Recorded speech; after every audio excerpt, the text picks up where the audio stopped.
अस्सलामुअलैकुम, मैं हूँ आपकी मेज़बान रिबाहा इमरान और आप देख रहे हैं मेरा यूट्यूब चैनल। आज के प्रोग्राम में हम पाकिस्तान की बढ़ती हुई महंगाई का कंपैरिजन इंडिया की महंगाई से करेंगे और इस हवाले से पाकिस्तानी अवाम क्या राय रखती है ये जानते हैं। अच्छा बिलाल, मुझे ये बताओ कि पाकिस्तान की बढ़ती हुई महंगाई के हवाले से आप क्या राय रखते हो?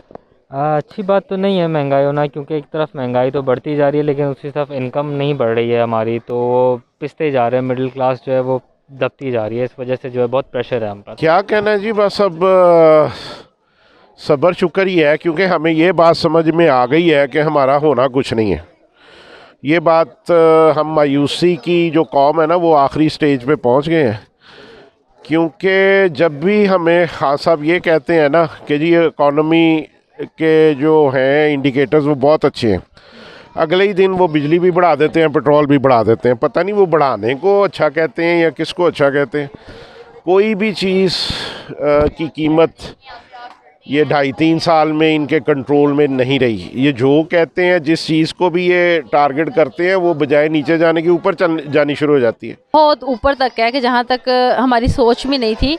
ठीक है, जब इलेक्शन हुए उस वक्त जो है हर चीज़ बहुत कम थी। अगर आटे की कीमत देखे, चीनी की देखे, डॉलर की कीमत देखे, सोने की कीमत देखे, सारी बहुत कम थी और अब डबल हो चुकी है। हालांकि किसी भी हुकूमत के दौर में ना कोई चीज़ डबल नहीं हुई, लेकिन ये पहली गलती किसको समझ रही हैं ये सब के पीछे? मैं आवाम को समझ रही हूँ, क्योंकि आवाम जो है हमारी है वो जब देखती है कि कोई भी हुक्मरान जो आके वो बड़े बड़े वादे करता है, बड़ी बड़ी बातें करता है, तो लोग उसके पीछे लग जाते हैं।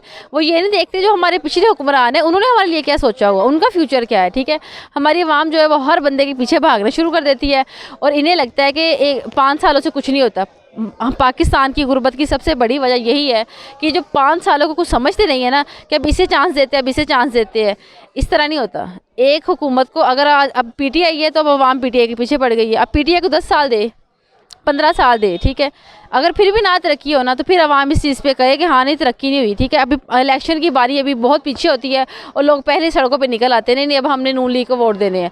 तो मैं इस गुर्बत की सबसे बड़ी वजह आवाम को समझती हूँ। फ़िलहाल तो जो भी ये महंगाई हो रही है ये कोविड-19 की वजह से हो रही है।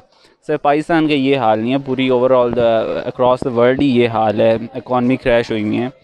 तो फ़िलहाल पाकिस्तान जहाँ तक स्टेबल है, दिवालिया नहीं हुआ, मतलब बैंकक्रप्ट नहीं हुआ अभी तक पाकिस्तान, तो मेरे लिहाज से वी आर गोइंग गुड। कि जो पाकिस्तान की बढ़ती हुई जो महंगाई का उसका जो मेन वो है वो मिसमैनेजमेंट है कि हमारे पास कोई प्लानिंग नहीं है। हुकूमत के पास किसी किस्म की कोई प्लानिंग्स नहीं थी। इमरान खान साहब जो हमारे वज़ीर आज़म है, नहायत ही काबिल एहतराम है। उन्होंने जो बातें की, कंटेनर्स पे खड़े होकर मैं आऊँगा, मैं 100 दिन में सब कुछ चेंज कर दूंगा, मेरे पास 200 लोगों की मेरे पास एक टीम है, इकनॉमिकली पाकिस्तान रोज़ इतने अरब का खसारा है, ये पूरा हो जाएगा, करप्शन हो रही है, पकड़ लूँगा, अंदर कर दूँगा, छोड़ूंगा नहीं, एनआरओ नहीं दूँगा। यही असल वजह है महंगाई की और पाकिस्तान हमारा जो दिन ब दिन नीचे जा रहा है। असल वजह ये है कि हमने सिर्फ बातें की हैं और लोगों के एतमाद को उन्होंने ठेस पहुंचाया है। देखिए, मैं ये समझता हूँ कि पाकिस्तान में जो महंगाई है उसकी काफ़ी वजह हैं। मतलब हमारी जो पॉलिटिकल इंस्टेबिलिटी है वो भी वजह है, और जो कि नई हुकूमत आती है वो पिछले वालों पे डाल देती है सारा अपना जो मुद्दा है। मैं ये चीज़ समझता हूँ कि महंगाई की मेन वजह एक तो अभी कोरोना वायरस है, और इमरान खान की कुछ ऐसी स्ट्रेटजीज़ बिल्कुल हैं जो नहीं इतनी अच्छी साबित हुई, जिसकी वजह से पाकिस्तान को काफ़ी मुश्किलात का सामना करना पड़ा है। आप देखिए कि पाकिस्तान में हर मतलब जो नॉर्मली हाउस होल्ड चीज़ें हैं, जितनी भी चीज़ें हैं, उनका काफ़ी रेट बढ़ा है। और इसके अलावा जो गाड़ियाँ, अब हम बात कीजिए पाकिस्तान की बेसिक गाड़ी, अगर हम करोला या होंडा की बात की जाए, 25 लाख रुपए से वो 42 लाख पे चलेगी। मतलब 17 लाख का डिफरेंस आया पाकिस्तान में 1.5 साल में। तो मैं समझता हूँ यकीनन ये जो हमारी हुकूमत है उसका नेग्लिजेंस है और उनकी कहीं ना कहीं गलती है हुकूमत की, जिसकी वजह से महंगाई बढ़ी है। जाए अगर पाकिस्तान की जो महंगाई की रेशो है वो 10.57 है और इंडिया की महंगाई की रेशो की बात की जाए 5.1 रेशो चल रही है, तो इस हवाले से आपकी क्या राय है? बात ये है कि हमारे इधर जो महंगाई की रेशो थी ना पिछले 3 साल पहले, वो 3 पॉइंट समथिंग थी, if I do remember exactly, तो वो ये थी। लेकिन अब तो देखिए, इंफ्रास्ट्रक्चर कोई नहीं है, काम कोई नहीं हो रहा, लोगों को नौकरियां नहीं मिल रही। महंगाई किस तरह कम होती है? जब सर्कुलेशन में पैसा आता है, जब टर्नओवर हो रही होती है, लोगों को नौकरियां मिल रही होती हैं, ये आप लोग जो बच्चे बच्चियां काम करते हैं शोबिज़ में, इनको भी तनख्वाहें मिल रही होती हैं। बाकी अब तो चैनल वाले तनख्वाह ही नहीं देते, कहते ने करना काम तो करी जाओ, नहीं करना तो ना सही। अब तो ये हाल है यहाँ पे। तो जब मुझे बताएं, जब आपके पास एक सर्कुलेशन में अमाउंट ही नहीं होगी तो अब आप क्या करोगे सब्र शुक्र के अलावा? वो क्या कहते हैं भाई, मजबूरी है, इसी तनख्वाह में काम करना पड़ेगा तो करी जाओ, कोई गल नहीं, इत्थे कुछ नहीं जी होना। यहाँ पे कोई आपको, मुझे तो कम अज़ कम कुछ नहीं नज़र आ रहा। इंडिया की देखें आबादी भी ज़्यादा है, फिर भी उनकी महंगाई की रेशो कम है हमारे से, इस हवाले से क्या रहे?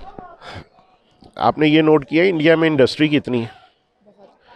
फिर वहाँ पे दुनिया की कौन सी चीज़ है जो नहीं बनती? छोटी कभी ये नोट किया है, 1 रुपए की चीज़ है और उसकी एडवर्टीज़मेंट शाहरुख खान कर रहा होता है, अक्षय कुमार कर रहा होता है, और उसकी कीमत कितनी होती है? Just 1 rupees. तो उसका क्या मतलब है? 1.25 अरब की आबादी है, वो एक भी, अगर एक बंदा भी एक एवरेजली ख़रीद ले तो 1.25 अरब वो प्रोडक्ट बिक गई ना। तो असल बात यह है कि वहाँ पे इंडस्ट्री बहुत है, बहुत बूम है, और सारी चीज़ें वो बना रहे हैं।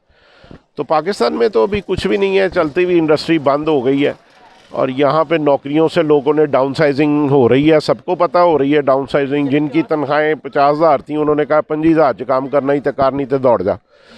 तो यहाँ पे ये पोजीशन है ना सर। देखिए अगर तो इंडिया की कम है ना महंगाई, अगर देखा जाए तो ये मैं इसमें भी उनके हुक्मरानों को कहूँगी कि वो हर चीज़ को बैलेंस में रखते हैं, और पाकिस्तान की वहाँ पे फिर वहीं पे बात आ जाती है, ये जो चांस नहीं ना देते। हमारे तो हर 5 साल बाद एक नया हुक्मरान आ जाता है, जिसे कुछ नहीं समझ जाती, वो सियासत में आ जाता है।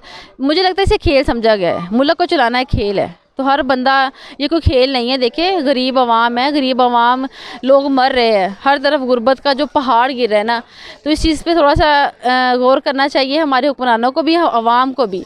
इस हवाले से हमारी जो प्लानिंग्स हैं वो हमारी प्लानिंग्स होनी चाहिए थी। जो हुकूमतें आती हैं वो सिर्फ अपने दौर का नहीं सोचती हैं, वो अगले 10 साल का 15 साल का सोचती हैं कि आप जो मेगा प्रोजेक्ट्स लगाते हैं उसके ऊपर आपको जॉब्स मिलती हैं, लोगों को काफ़ी सारी सहूलियात इनसे मिलती हैं।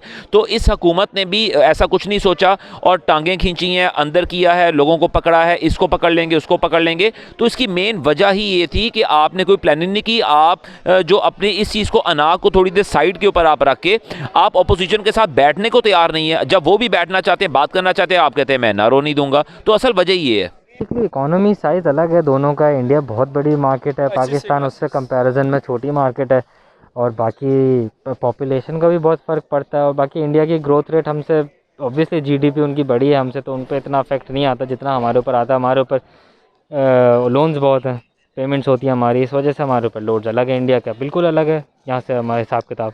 इन्फ्लेशन रेट ऑब्वियसली पाकिस्तान का ज़्यादा इसलिए है कि पाकिस्तान में महंगाई तेज़ी से बढ़ रही है, और जैसे कि मैंने पहले भी कहा है कि पाकिस्तान में कोरोना वायरस वैसे तो पूरी दुनिया को इफ़ेक्ट कर रहा है, लेकिन पाकिस्तान की बात की जाए, मेरे ख्याल से इमरान खान के कुछ ऐसे स्टेप्स थे जो नहीं साबित हुए सही, और जिसकी वजह से महंगाई बढ़ी है। और इंडिया में महंगाई कंपैरेटिवली कम है, क्योंकि वहाँ जो पॉवर्टी है वो पाकिस्तान से काफ़ी ज़्यादा है, ठीक है। और मैं ये चीज़ समझता हूँ कि अगर इंडिया की गवर्नमेंट ये काम कर रही है, ये इनिशिएटिव ले रही है कि महंगाई कम कीजिए, वो बिल्कुल अच्छा इनिशिएटिव है। लेकिन पाकिस्तान में मुझे लगता है कि अभी महंगाई कम होने में कुछ टाइम लगेगा, क्योंकि पेट्रोल की कीमत 15 रुपये बढ़ा दी जाती है, और जो कम की जाती है वो पॉइंट्स में की जाती है। पाकिस्तान को आप इंडिया से कंपेयर फर्स्ट तो नहीं कर सकते, क्योंकि उनकी जो सिर्फ एक जो वहाँ पे मुस्लिम की आबादी है वो हमारी टोटल आबादी से ज़्यादा है। There is 20 crore approximately Muslim there. तो इंडिया पाकिस्तान तो कंपेयर नहीं हो सकता। लेकिन जो अभी जो सूरत हाल है, हमारे जो प्राइम मिनिस्टर पीटीआई को जिस कंडीशन में मुल्क मिला है, तो उसके लिहाज से हमें अभी ये जो कर्ज़े हैं जो हमने लोन लिया हुआ है उसको उतार के, जिस तरीके से वो उतार रहे हैं, तो ये तो फेस करना पड़ेगा इंशाल्लाह। अप्रॉक्सीमेटली 2-3 ईयर्स में दोबारा स्टेबल हो सकता है। पाकिस्तान की महंगाई के पीछे की वजह आपको कौन लग रहा है? इन्होंने इंडिया के साथ ट्रेड भी बंद कर दी है, ठीक है। तो जो हालात वाक़यात चल रहे हैं, क्या ये हम पाकिस्तान के लिए मुनासिब है कि वो जो ट्रेड बंद हुई है? देखें, बात ये है कि ट्रेड आप करनी है तो ज़रूर करें, लेकिन वो चीज़ करें जिसमें आपका फ़ायदा है। आप उल्टी वो ट्रेड कर रहे हैं जिसमें उनका फ़ायदा है, ठीक है ना। नमक बंद कर दें ना उनका, तो उन्हें भी समझ आ जाए। बाकी ये है कि देखें, यहाँ पे जो महंगाई की मसला प्रॉब्लम ये है कि यहाँ पे वो बहुत हैं, कार्टेल्स बहुत हैं, हर चीज़ के कार्टेल्स बने हुए हैं, और वही कार्टेल जो है ना वो हुकूमत में जाते हैं, वही कार्टेल्स हुकूमत के फाइनेंसर्स भी हैं, वही कार्टेल्स जो है ना वो गवर्नमेंट को लाते हैं। अब इमरान खान के आगे पीछे सारे कार्टेल्स हैं, वही कार्टेल्स हैं जो पहले नवाज शरीफ के साथ थे, वही कार्टेल्स हैं जो पहले जरदारी के साथ थे। तो वो सारे कार्टेल्स वही हैं जो कि पहले थे, वो अब नहीं, वो हर हुकूमत में आ जाते हैं, उनके सोर्सेज हैं, वो मंजूर नज़र होते हैं बड़े लोगों के, वो हर हुकूमत में आ जाते हैं और वो उसका फ़ायदा उठाते हैं। अब नहीं उठाया फ़ायदा, जहांगीर तरीन ने चीनी का नहीं उठाया, खुसरो बख्तियार ने नहीं उठाया उसका फ़ायदा आटे का, और ये सारी चीज़ें जो है ना, ये नदीम बाबर ने पेट्रोलियम का फ़ायदा नहीं उठाया ना, किसी ने पूछा है? नहीं, मैं ये चीज़ समझता हूँ कि जो महंगाई की वजह वो खाली पाकिस्तान पे इफ़ेक्ट नहीं है ट्रेड का। अगर इंडिया पाकिस्तान के साथ तिजारत नहीं करता उसका नुकसान पाकिस्तान को भी है और इंडिया को भी है, और मैं ये चीज़ समझता हूँ कि सिर्फ इंडिया रीज़न नहीं है, लेकिन मैं पाकिस्तान ये चाहते हैं कि बिल्कुल ट्रेड होनी चाहिए इंडिया के साथ, अगर सही मानों में की जाए। देखिए, ट्रेड बंद करने से नुकसान तो होता है, लेकिन मैं ये समझता हूँ जो इससे पहले जो हो रहा था इकोनॉमी का सिचुएशन थी वो एक बबल था, अब वो बबल स्प्लैश हुआ, फटा है, तो उस वजह से ज़ाहिर है सारे लोड आया एकदम इकोनॉमी पे, वो इन टर्म्स ऑफ लोन्स आया, आपका डॉलर रेट बढ़ा, उस वजह से महंगाई हुई, हमारी इकोनॉमी इम्पोर्ट आइटम पे चलती थी सारी, वो एकदम रुकी है। ज़ाहिर है लोकल मैन्युफैक्चरिंग थी नहीं, तो वो गैप जो बढ़ा है उस वजह से रेट बढ़ गए हैं चीज़ों के, बहुत सारे जो बाहर से नहीं आ रही थी यहाँ पे बननी शुरू हुई हैं, रेट्स अलग अलग हो गए सबके। देखिए, इंडिया और पाकिस्तान की तो शुरू से ही जंग है और ये जंग हमेशा रहेगी जब तक कश्मीर का मसला हल नहीं होता। इनके साथ हमारी अंडरस्टैंडिंग नहीं हो सकती, हालांकि हमारा हमसाया मुल्क है, इनके साथ हमारी अंडरस्टैंडिंग हो जाएगी तो पता नहीं कितने मामला उनके सही हो जाएंगे और हमारे भी सही हो जाएंगे। जी तो नाजरीन, मैं उम्मीद करती हूँ मेरा आज का प्रोग्राम आपको बेहद पसंद आया होगा। इस तरह की मज़ीद वीडियोस देखने के लिए देखते रहिए मेरे यूट्यूब चैनल को, और अगर आपको मेरी वीडियो पसंद आई इसे ज़्यादा से ज़्यादा शेयर करें, और आप लोग मुझे अगर कोई टॉपिक या क्वेश्चन सजेस्ट करना चाहते हैं तो मेरे इंस्टाग्राम पे मुझे मैसेज करके वो वीडियो और वो टॉपिक सजेस्ट कर सकते हैं। Thank you very much.